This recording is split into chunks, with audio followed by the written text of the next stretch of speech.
વડોદરામાં કહાર સમાજ દ્વારા સાતમ આઠમની હર્ષોલ્લાસભેર ઉજવણી, ભક્તિ અને ભાઈચારાનો અનોખો સંગમ. કહાર સમાજ દ્વારા ઉજવવામાં આવતી સાતમ આઠમની પરંપરા આજે પણ તેની પૌરાણિક ભવ્યતા જાળવી રહી છે. વડોદરા અને આસપાસના વિસ્તારોમાં વસતા કહાર જ્ઞાતિના લોકોએ આ વર્ષે પણ અત્યંત ઉત્સાહ અને એકતા સાથે આ પર્વની ઉજવણી કરી હતી. ઉજવણીના પ્રથમ દિવસે એટલે કે સાતમના રોજ સમાજના શ્રદ્ધાળુઓ દ્વારા સિંધવાઈ માતાજીના મંદિરે વિશેષ પૂજા અર્ચના કરવામાં આવી હતી. આ દિવસની વિશેષતા એ રહી કે સમાજમાં નવા સગપડ થયેલા યુવક યુવતીઓનું વિશેષ સન્માન કરી તેમને આશીર્વાદ આપવામાં આવ્યા હતા. આ પરંપરા સમાજમાં પારિવારિક સંબંધોને મજબૂત બનાવવાનું કામ કરે છે. આઠમના પવિત્ર દિવસે આરવી દેસાઈ રોડ સ્થિત ઐતિહાસિક ખંડેરાવ ખંડોબા મંદિરે ભવ્ય મેળાનું આયોજન કરવામાં આવ્યું હતું. ભગવાન ખંડોબાને શિવજીનો અવતાર માનીને હજારોની સંખ્યામાં ભાવિક ભક્તો દર્શનાર્થે ઉમટી પડ્યા હતા. કહાર સમાજના લોકોએ પરસ્પર ગળે મળીને અને ગુલાલ લગાવીને પ્રેમ, શાંતિ અને સામાજિક એકતાનો સંદેશો પાઠવ્યો હતો.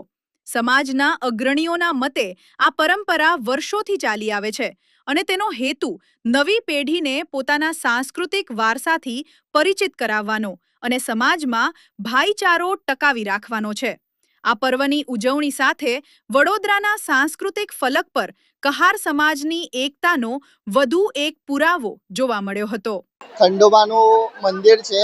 ગાયકવાડના ટાઈમથી અમારા કહાર સમાજના લોકો અહીંયા ધૂળેટીનો જે દિવસ હોય છે ને એના 7 દિવસ પછી અહીંયા અમારા કહાર સમાજનો મેળો ભરાવે છે.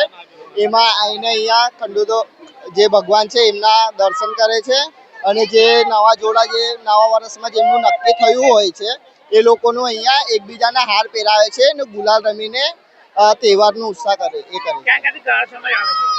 અહીંયા વડોદરા, અમદાવાદ, સુરત બધે જગ્યાના બધા કહારો અહીંયા આવે છે અહીંયા દર્શન કરવા માટે.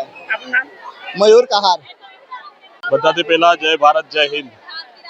વડોદરા શહેરની એક સંસ્કૃતિની અંદર કહાર સમાજનું એવું વર્ચસ્વ છે કે જે ભગવાનની પાલકીથી લઈને એ બધી વસ્તુની અંદર કહાર સમાજના વ્યક્તિ ઇન્વોલ્વ થાય છે અને એ જ ઉચકે છે.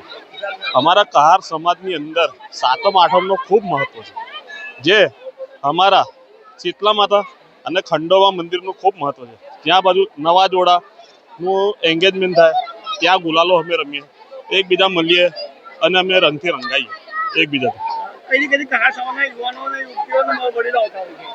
દરેક સમાજના વડીલો અને કહાર સમાજના યુવા સંગઠન છોકરાઓ બધા જ અહીંયા ભેગા થાય છે અને એકબીજાથી હર્ષો ઉલ્લાસથી અમે રંગોથી રંગાઈએ છીએ.